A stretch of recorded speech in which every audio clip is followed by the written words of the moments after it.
Good morning, everyone, and welcome to the Virtual Coffee Club. It's now 10 a.m. I would like to start with the land acknowledgement. I'm a fourth-generation European settler with distant Métis ancestry, and I'm humbled by the opportunity to live, work, and grow as a person on Treaty 4 territory, the homeland of the Métis. And as a programs and volunteer coordinator at the Western Development Museum in Moose Jaw, I would like to recognize the diversity of Indigenous people and to continue to rebuild our relationship through reconciliation initiatives. So today, our speaker is Ruth Bitner about her Saskatchewan travels. Ruth Bitner managed the Western Development Museum artifact collection during a 4-decade-long career. Under her watch, over 75,000 artifacts were cataloged and the records digitized.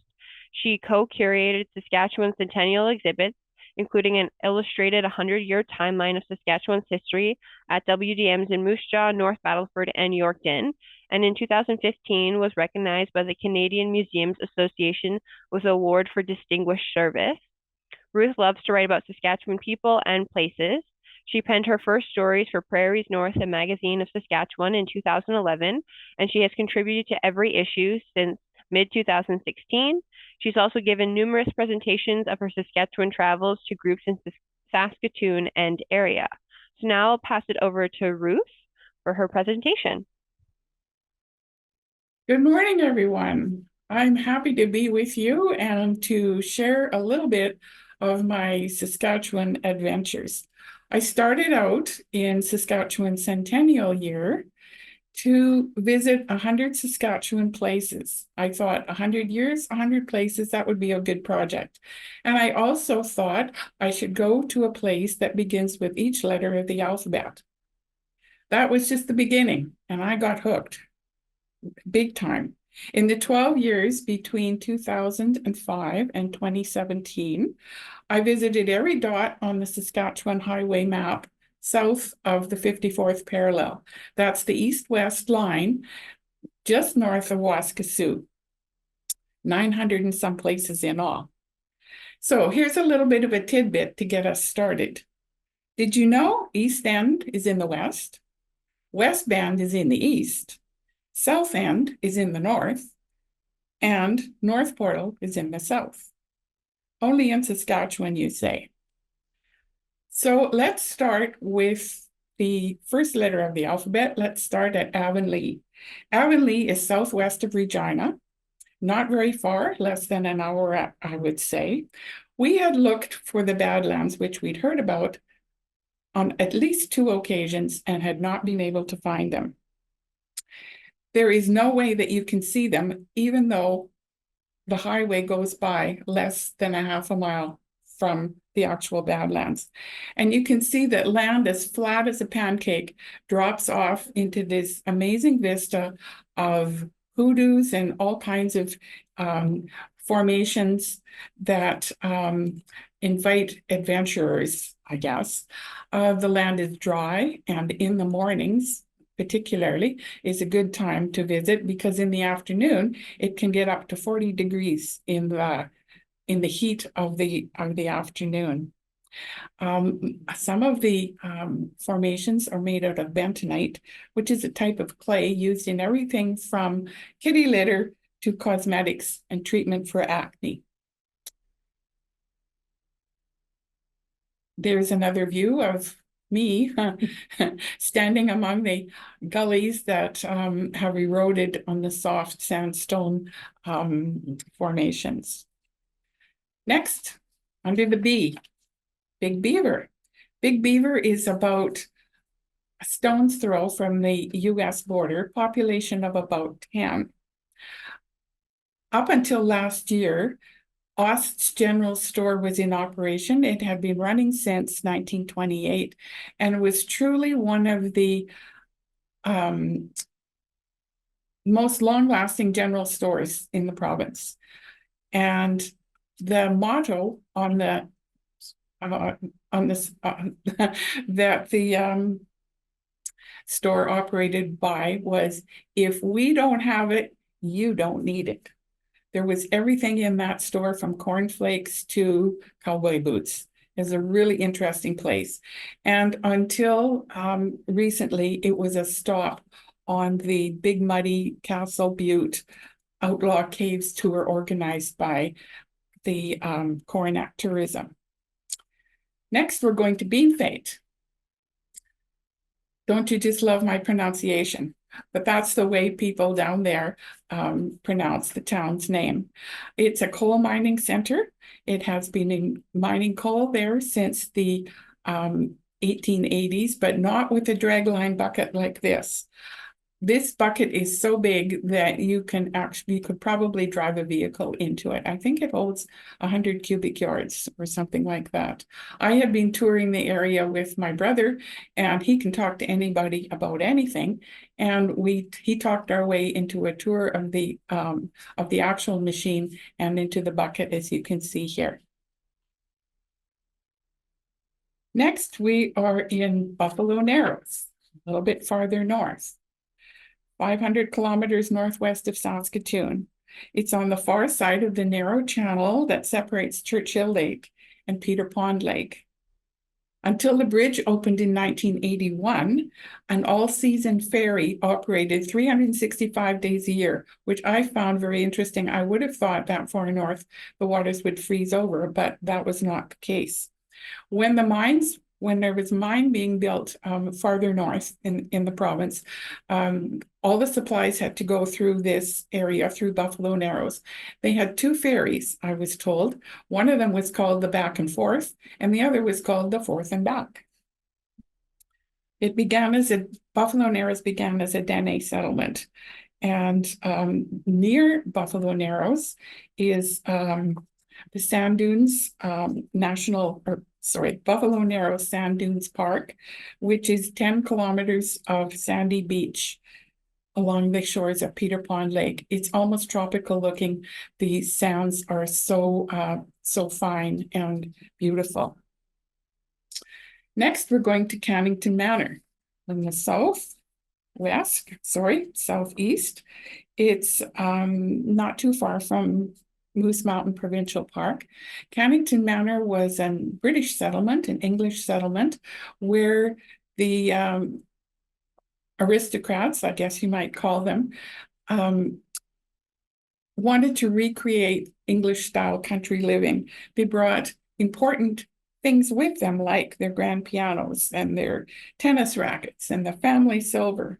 And they amused themselves with fox hunting, cricket, and soccer, horse racing.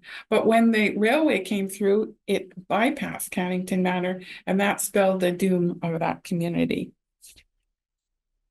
Next, we're going to Castle Butte, and that is a landmark in the southern part of the province. It's about 200 feet high. It's made of sandstone and clay, and it's near the area where the so-called outlaw trail ended in Canada from this across the border. And it's the home of cattle rustlers, or it was back in the day, and all manner of outlaws and ne'er-do-wells. There are teepee rings in the vicinity, and the only known buffalo effigy in Canada. Next, we're going to Claybank, and it's southeast of Moose Jaw in the Dirt Hills. And here you can see the smokestacks of the kilns. Claybank was founded in about 1914, is when they produced their first clay, or first bricks, and operated right up until 1989. It produced fire brick for locomotive boilers and steamship or ships boilers during the war. And examples of their face brick, pardon me, can be seen on the Bessborough Hotel, the Chateau Frontenac in Quebec City, the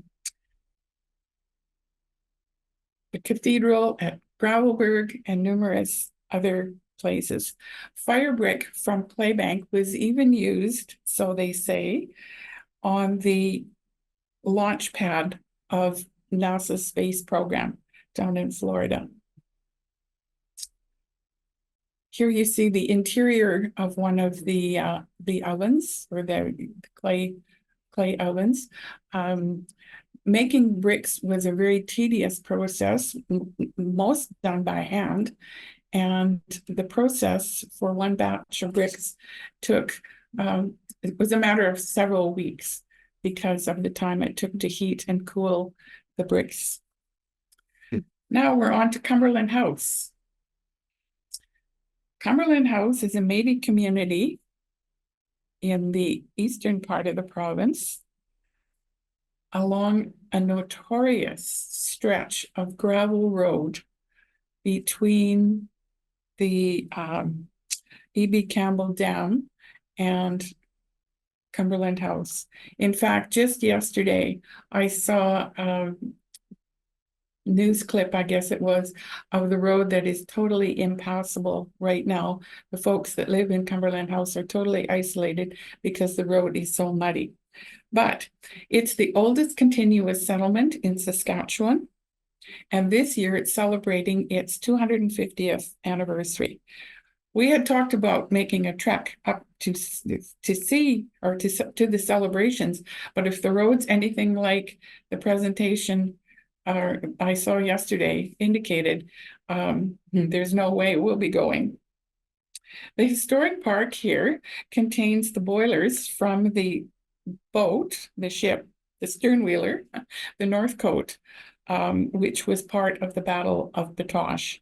The Métis strung a cable across the river near Batoche, which caught the smokestack and disabled the boat. Years later, the steam boilers were relocated to Cumberland House. Next, we're going to Cypress Hills in southwest Saskatchewan, near the Alberta border. It's the highest point of land between the Labrador and the Rocky Mountains, and there's many lodgepole pines are native to the area. They're very tall and straight, were very useful for making teepee poles by the Indigenous people. From the lookout at the conglomerate cliffs, one can see Adams Lake far below, and the land that seems to go on forever beyond it. That's another view of the Cypress Hills area, taken from a spot very close to the historic Reeser Ranch, which is a bed and breakfast and destination site in the Cypress Hills area. Next, here we are at Dog River, also known as Rollo, and that's its formal name. Many of you will know that Dog River was the featured town in the hit comedy Corner Gas. And did you ever notice that the last name of the main characters were all Saskatchewan towns? It was Brent Leroy, Wanda Dollard, Lacey Burrows, Karen Pelly, Davis Quinton, and Hank Yarbo. Next, we're going to East End. And this is part of the skull of the T-Rex, which was discovered in the area. The largest such example of a T-Rex in the world. And in the area, there's very high quality clay used for making pottery. This is a view of the exterior of the museum and the Discovery Center in at East End. It's a beautiful spot under a very big sky. Next, we are going to Esterhazy. It's a Hungarian settlement begun in the 1880s. This historic church was built of stone about 1906 to 1908, and it's said that there were 1,600 loads of stone that went into the making of the church. The interior is very ornate, and you can see here some of the icons and decorative elements of the building. Next, we're going on to Fleming, which is near the Manitoba border on Highway number 1. At one point, Fleming Elevator was the oldest existing elevator in Saskatchewan for sure, and perhaps even more, even across Canada. Unfortunately, as it was being restored by the local community, it was torched by vandals in, I was going to say maybe 15, 20 years ago. It was operated by the Lake of the Woods Milling Company, built in 1895.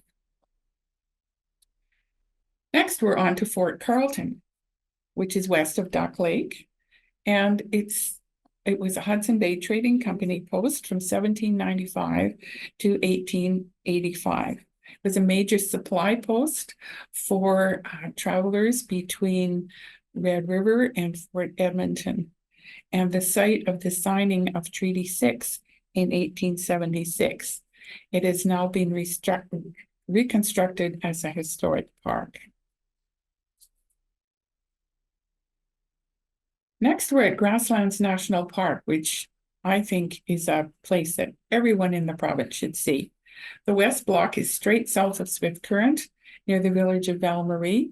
70 Mile Butte here is one of the geographic features, so named because it was 70 miles west of the Wooden Mountain Northwest Mounted Police Post.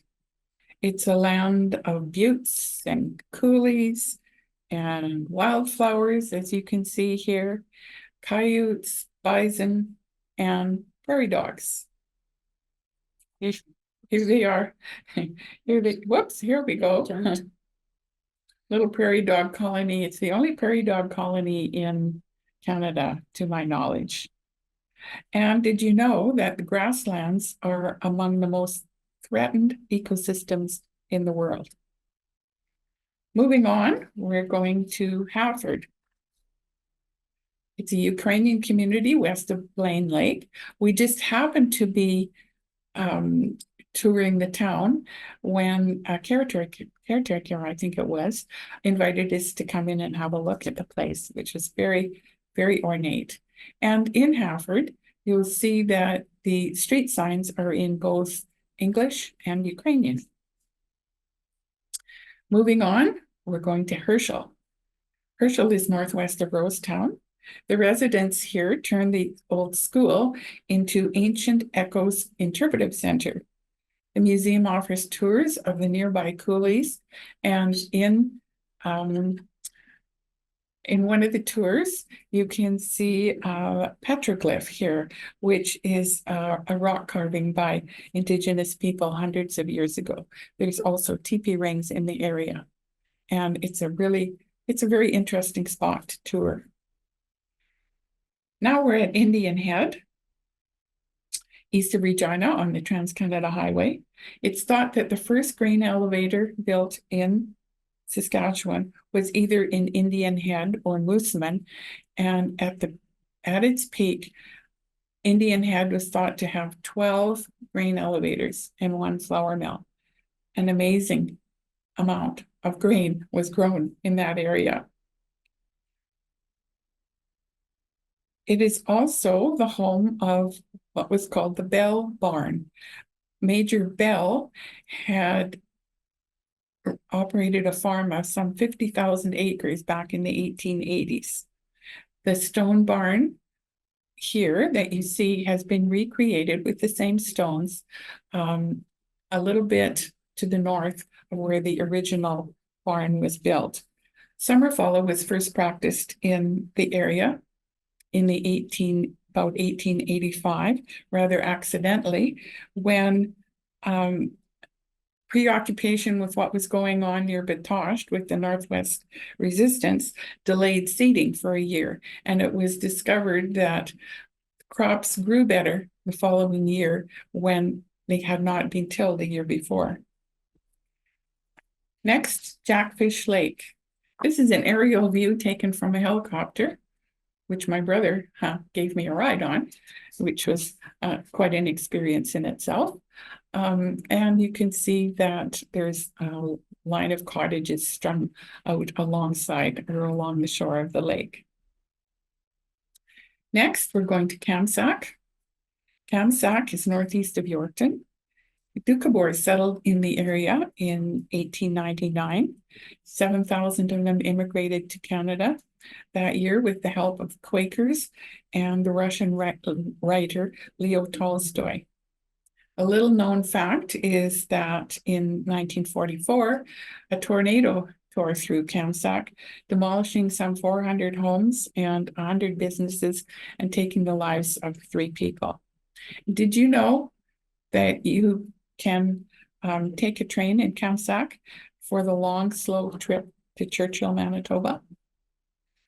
This is one of the, a home was built by some in the Doukhobor community. I'm thinking that it has deteriorated to the point where it may no longer exist.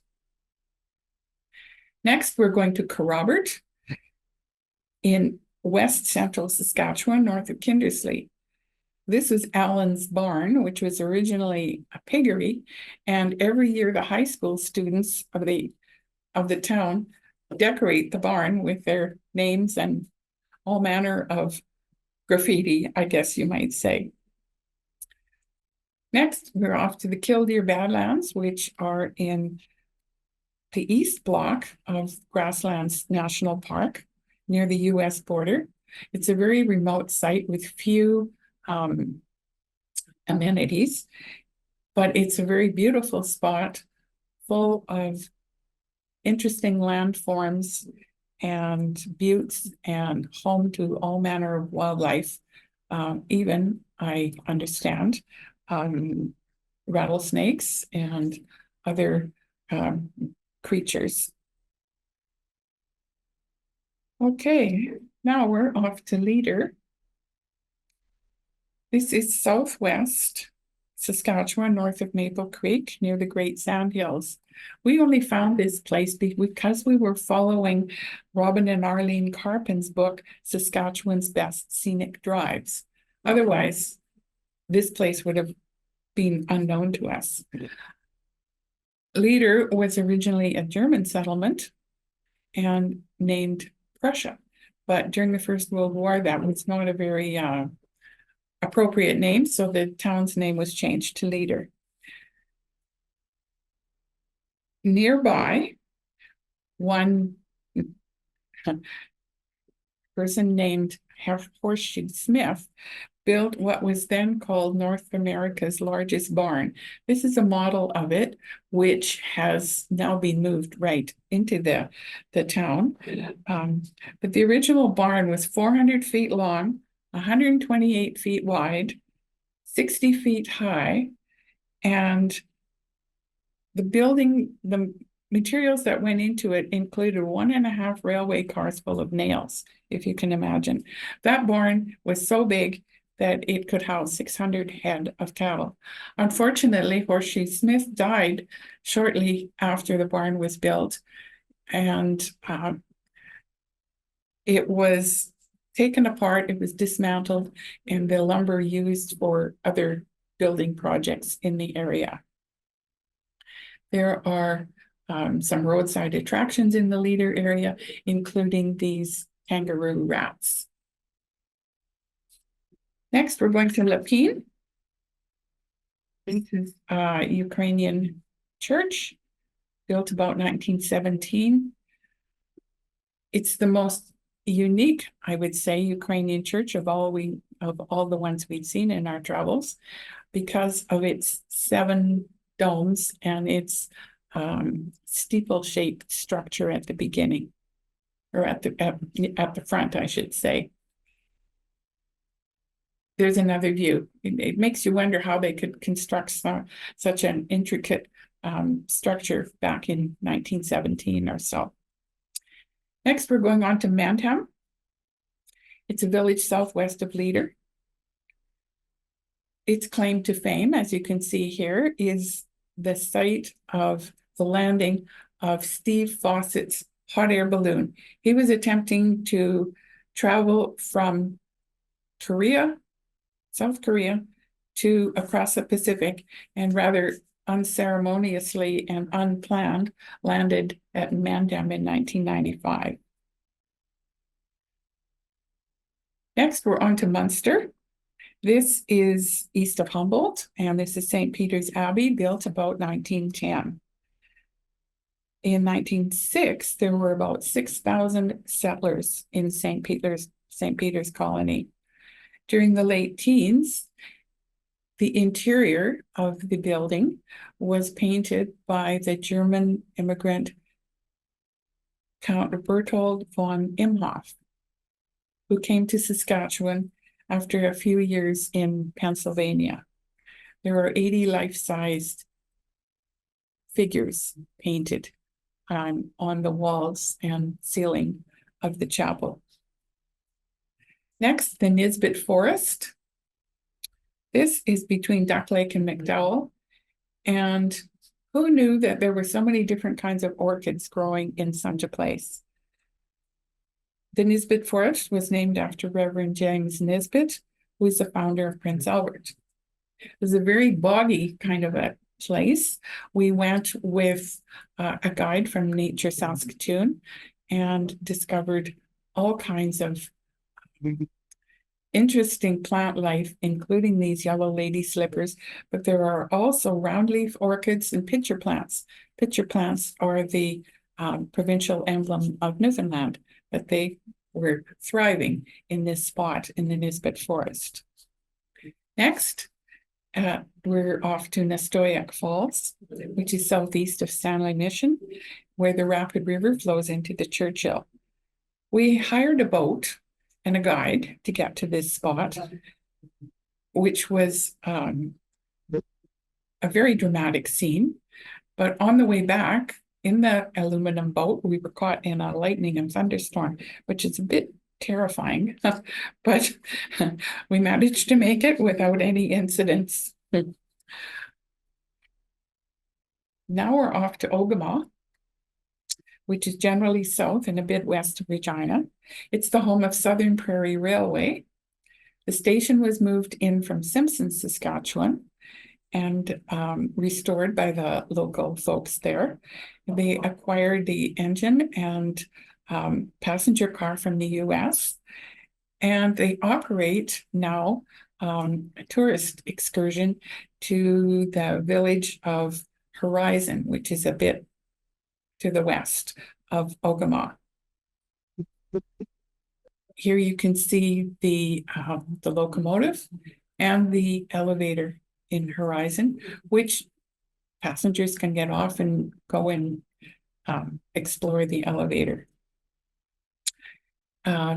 Next, we have a scene of the brick wall that was built in Ogama after the devastating fire in the 1920s, which took out half of the town.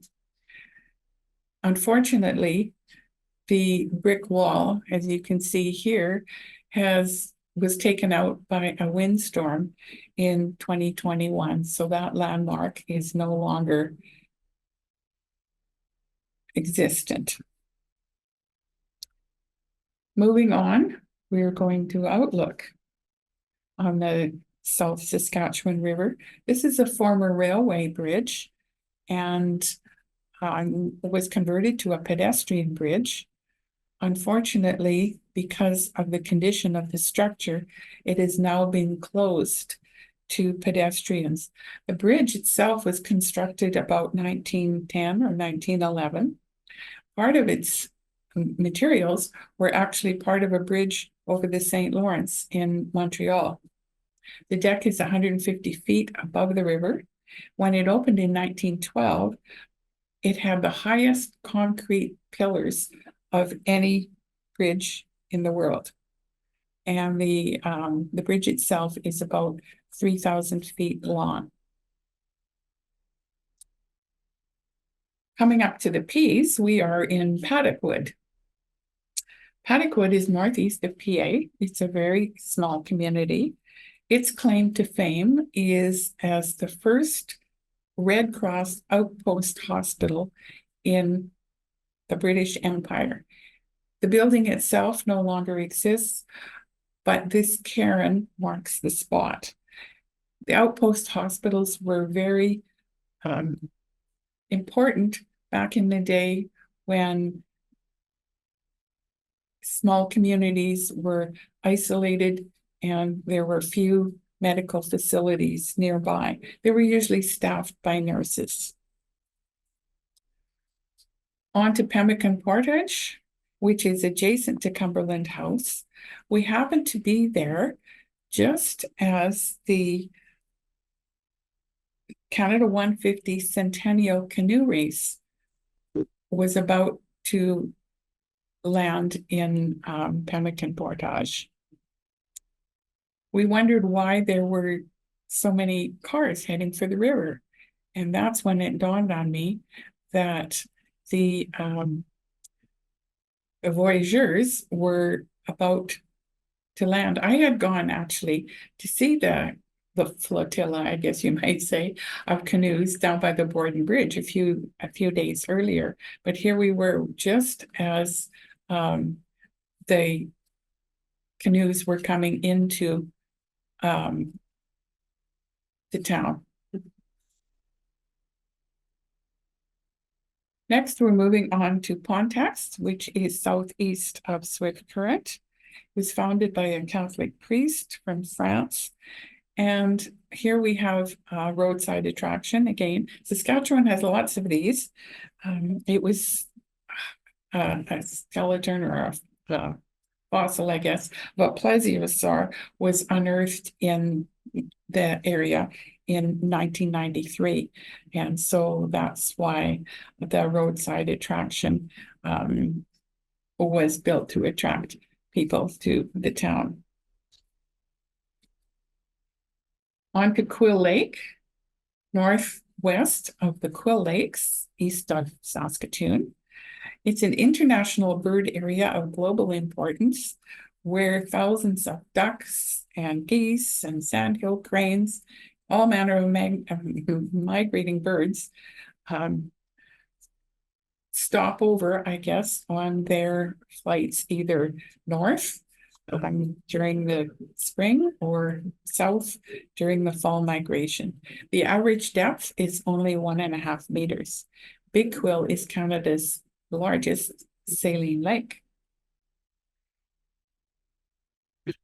This is Rama, a small village northwest of Kenora. This is a replica of Our Lady of Lourdes shrine in France. It's a huge stone structure which takes up about almost a whole block in the town. It's the site of an annual pilgrimage, which in years gone by attracted up to 2,000 people. The construction was begun in 1939. And this just goes to show that you never know what you might find when you are roaming around the province, either to the small villages or along country roads, the back roads, whatever. You just never know what you're going to discover. Here we are on the way to Ravenscrag, which is directly west of East End. The road follows the Frenchman River, and you can see there some of the interesting land formations. You can see the white there near the base of one of the hills, which is probably the clay that is used for making pottery. There are at least a couple of potters in East End which use the clay to make their various cups and dishware and that kind of thing. Now we're moving on to another view of the road to Ravenscrag. There you can see the white in the hills, the white clay. Now we've gone to our reward. This is in Western Saskatchewan, north of Luseland. And we just happened to be there when the church was open. There was nobody around, but the church was open. And inside, you will see paintings done by the same person, Imhoff, who painted the interior of the cathedral at Munster. Moving on to Rocanville.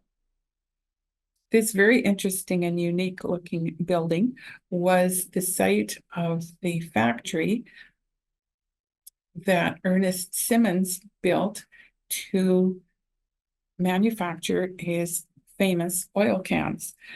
The roof structure there had windows in the north-facing side to allow natural light into the buildings. The oil cans that Nick Simmons built or constructed or invented, I guess, were very popular in use during the Second World War in particular, when they were used to for oiling mechanical on ships and that kind of thing. The people of Rocanville built this oil can roadside attraction to honor Ernie in the 1970s.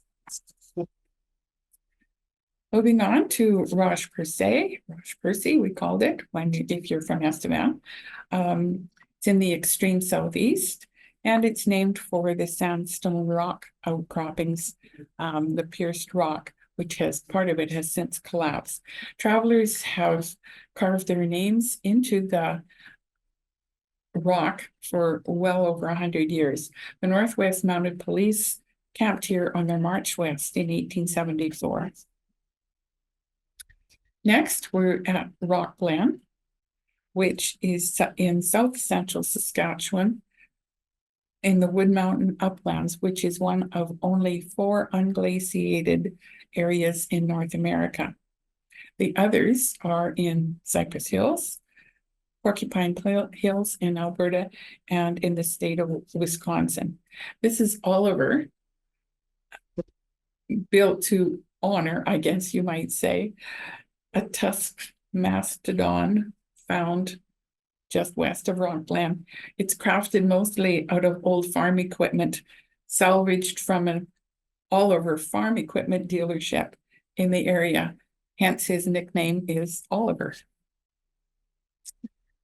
The Sandhills, many of you know, are a huge area southwest of Leader, Saskatchewan.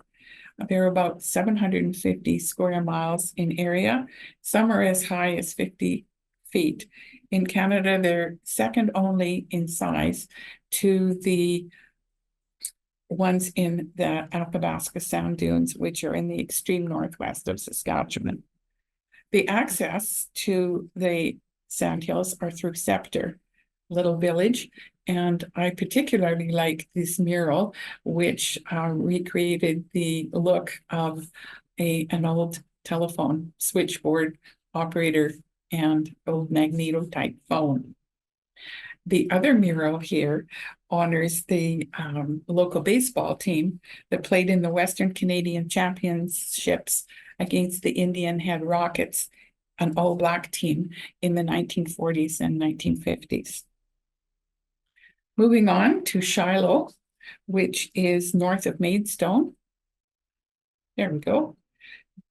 This is a little log church built by the Black immigrants who came from Oklahoma about 1905, 1910. It's now a provincial historic site.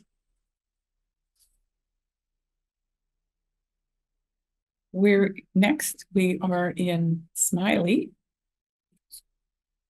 Oh, what's happening? Oh, no, that's just a monument near, we'll skip that one. Here we are in Smiley, which is northwest of Kindersley. It's called the Great Wall of Saskatchewan, built by a farmer, Albert Johnson, over a period of about 30 years. It's about 3/8 of a mile long, up to 3 meters wide. And It's built without any mortar holding the rocks together. You can see here that there must have been no rocks left in the area once Albert Johnson was had combed the fields for rocks. No mortar was used in holding the stones in place. Next, on to Spy Hill. Spy Hill is near the Manitoba border. This is a replica of a snowplane built by Carl Lorch about 1929. The doped fabric-covered body was powered by an old car engine, and later on, as he got into production, so to speak, he used airplane motors to power the machines, which were designed to travel across the snow-covered fields when travel by road by car wasn't possible. Next, we're on to Stanley Mission, northeast of La Ronge, about 80 kilometers on the Churchill River. The only way to get here is by boat. And the church itself is the oldest building in Saskatchewan, built between 1854 and 1860, built out of local timber with hardware and stained glass imported from England. The first shipment was lost when the canoes were upset en route from York Factory to Hudson Bay. That's the cemetery at Stanley Mission. Next, St. Victor. This is in south central Saskatchewan, near Willowbunch. And what is interesting about this site is the carvings in the rock by Indigenous persons hundreds of years ago. They're the only known horizontal petroglyphs in Saskatchewan, and you can see it's a very beautiful spot.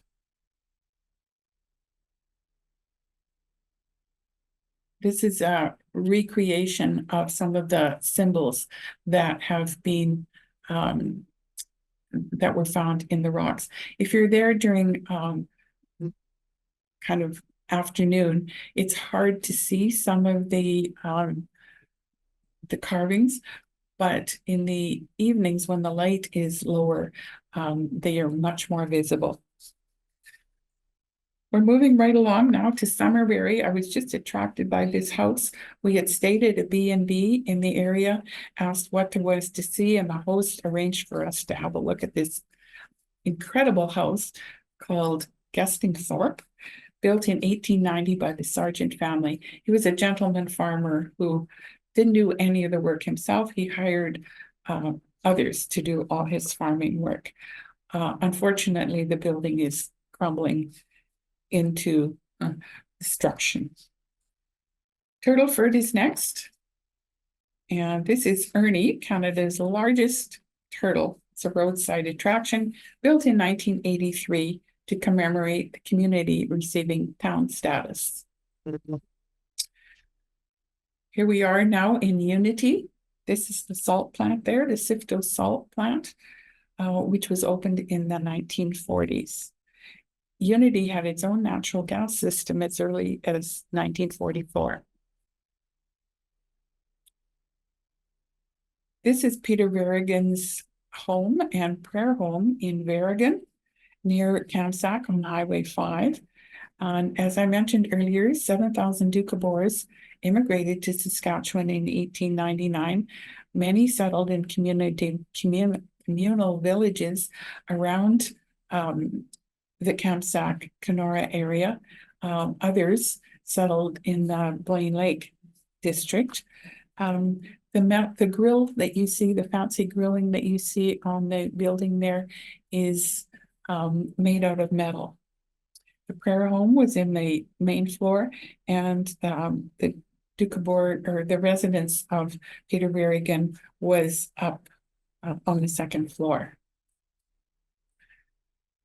Here we are at Watson on Highway 5, East Saskatoon, home of the original Santa Claus Parade, started by a local merchant in 1932. We're getting near the end here. We are at Wilcox. Wilcox is just down the road from Dog River, aka Rolo. It's most widely known for Athol Murray College and the hockey program that has produced many NHL players. But a very little known fact is that the archives there includes an incredible collection of rare books and manuscripts, including what we see here is the Nuremberg Chronicle, printed in 1493.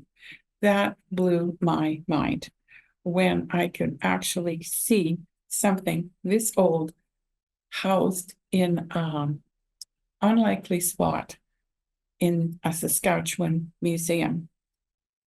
There were other very old works in that collection, including one with a chain attached, because books were rare at the time, and they were sometimes chained to a desk to avoid theft. Many of these belonged to a friend of Murray's, a priest who had immigrated to the US and then to Saskatchewan. When he died in 1953, Murray sent an open-air 2-ton truck to pick up these irreplaceable treasures. Truly a Saskatchewan wonder. Next, we're at Wolseley. This was the home of the founder of Beaver Lumber.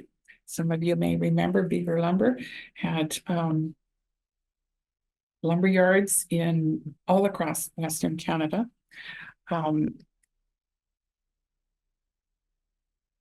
Wolseley had a brickworks in the 1880s, and many of the buildings are made of brick.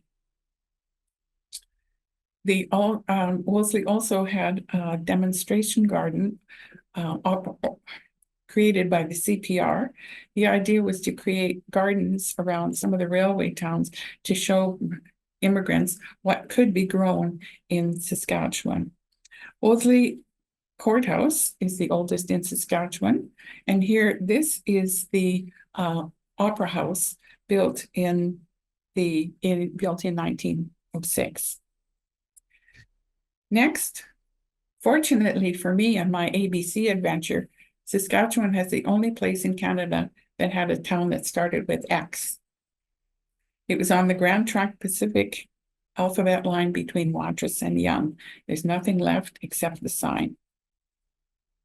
Next, we're at Yellowgrass between Regina and Weyburn on Highway 39. Its claim to fame until recently was it shared the record for Canada's hottest temperature in 1937. Mydale and Yellowgrass both hit 114 degrees. And finally, here we are at Zelma. To end our Saskatchewan ABC, Zelma is on the Grand Trunk Pacific, southeast of Saskatoon, following Watrous, Xena, and Yonge. And finally, here I am at the last spot on the map that took me through all the Saskatchewan places on the highway map. I visited, along with my friend, or my sister-in-law, or my husband, 16 cities, 144 towns, 284 villages, 517 hamlets, and ghost towns and places long gone, 961 in all. So that wraps up my tour of Saskatchewan. I have many more places that I could have shared, but I had to narrow it down to my timeline that Alexis has given me here. And I hope you have enjoyed touring around with me, and I would encourage you to get off the main highways and see what you can see as you venture along the highways and byways of Saskatchewan. Thank you.